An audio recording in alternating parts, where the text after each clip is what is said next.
ഇതെല്ലാം സംസ്ഥാനത്ത് പുതിയ ഗവർണറെ തീരുമാനിച്ച സാഹചര്യത്തിൽ ആരിഫ് മുഹമ്മദ് ഖാൻ നാളെ തിരുവനന്തപുരത്ത് മടങ്ങിയെത്തുമെന്നാണ് ഇപ്പോൾ അറിയാൻ കഴിയുന്നത്.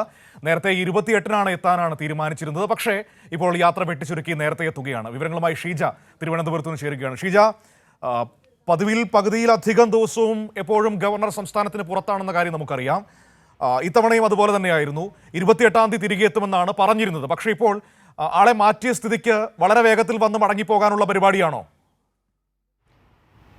തീർച്ചയായും മനു, ഏതായാലും ആരിഫ് മുഹമ്മദ് ഖാൻ എന്നുള്ള ഗവർണറെ അടയാളപ്പെടുത്തുക, ഏറ്റവും കൂടുതൽ നാൾ കേരളത്തിന് പുറത്ത് യാത്രയിലായിരുന്ന ഗവർണർ എന്ന രീതിയിൽ ഒന്ന് അടയാളപ്പെടുത്തുന്നതായിരിക്കും. അതിനൊപ്പം തന്നെ കേരളത്തിലെ സർവകലാശാലകളെ കാവ്യവൽക്കരിക്കാൻ നടത്തിയ നീക്കം അതും അദ്ദേഹത്തിന്റെ പേരിൽ തന്നെ അടയാളപ്പെടുത്തേണ്ടി വരും. ആ രീതിയിലാണ് ആരിഫ് മുഹമ്മദ് ഖാൻ സംസ്ഥാനത്ത് പ്രവർത്തിച്ചിട്ടുള്ളത് എന്നുള്ളത് എല്ലാവർക്കും അറിയുന്നതാണ്. ഇപ്പോഴേതായാലും മനു സൂചിപ്പിച്ചതുപോലെ തന്നെയാണ് നേരത്തെ നിശ്ചയിച്ച യാത്ര. അത് പ്രകാരം 28-ാം തീയതിയാണ് തലസ്ഥാനത്ത് തിരിച്ചെത്തേണ്ടിയിരുന്നത്. ഇപ്പോൾ ഏതായാലും കഴിഞ്ഞ ദിവസം രാത്രിയോടുകൂടിയാണ് രാഷ്ട്രപതി ഭവനിൽ നിന്നും ഇവിടെ നിന്നും ഉള്ളൊരു മാറ്റം വന്നിരിക്കുന്നത്. ആരിഫ് മുഹമ്മദ് ഖാന് ഈ ഒരു പശ്ചാത്തലത്തിൽ യാത്ര വെട്ടിച്ചുരുക്കിയിട്ടുണ്ട്.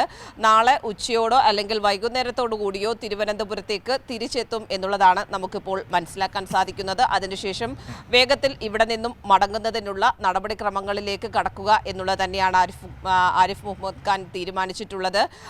നിലവിൽ ഏതായാലും പുതിയ ഗവർണറായി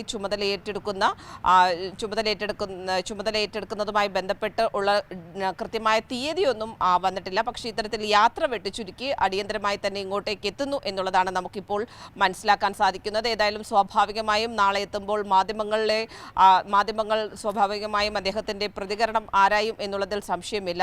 ഈ ഒരു വിഷയവുമായി ബന്ധപ്പെട്ടുകൊണ്ട് കഴിഞ്ഞ ദിവസം വരെയും വലിയ തോതിലുള്ള പ്രതിഷേധം സർവകലാശാലകളെ കാവ്യവൽക്കരിക്കാനുള്ള നീക്കത്തിനെതിരെ ആരിഫ് മുഹമ്മദ് ഖാന് നേരിടേണ്ടി വന്നിട്ടുണ്ട് എന്നുള്ളത് നമ്മൾ കണ്ടതാണ്. ഏറ്റവും ഒടുവിലത്തെ ഉദാഹരണം കേരള സർവകലാശാലയിലെ ഒരു വർക്ക്ഷോപ്പുമായി ബന്ധപ്പെട്ട്, ശില്പശാലയുമായി ബന്ധപ്പെട്ട് എത്തിയപ്പോൾ SFI പ്രവർത്തകരുടെ ഭാഗത്ത് നിന്നുള്ള പ്രതിഷേധം, അതിനൊപ്പം തന്നെ സർവകലാശാലയിലെ ജീവനക്കാർ ഉൾപ്പെടെ ചാൻസലർ കൂടിയായിട്ടുള്ള ഗവർണറുടെ നീക്കത്തിനെതിരെ വലിയ തോതിലുള്ള പ്രതിഷേധത്തിൽ തുടരുന്ന ഒരു സാഹചര്യം കൂടി നിലനിൽക്കുന്നുണ്ട്. ഏതായാലും നാളെ അദ്ദേഹം തലസ്ഥാനത്തേക്ക് മടങ്ങിയെത്തുകയാണ് മനു. ശരി ഷീജ. ആരിഫ് മുഹമ്മദ് ഖാൻ നാളെ തിരുവനന്തപുരത്തേക്ക് മടങ്ങിയെത്തും. ഇനിയിപ്പോൾ മടങ്ങി വന്ന് എത്രയും വേഗം തന്നെ പോകാനുള്ള പരിപാടികളായിരിക്കും. കാരണം അദ്ദേഹത്തെ ഇവിടുന്ന് മാറ്റിയല്ലോ. ഇനിയിപ്പോൾ പ്രത്യേകിച്ച് റോളില്ല ഇവിടെ തിരുവനന്തപുരത്ത്. ആരിഫ് മുഹമ്മദ് ഖാൻ ഏതായാലും കഴിഞ്ഞ 5 വർഷം ഏത് രീതിയിലാണ് ആരിഫ് മുഹമ്മദ് ഖാനെ അടയാളപ്പെടുത്തിയതെന്ന് നമ്മൾ തുടക്കത്തിൽ തന്നെ പറഞ്ഞതാണ്.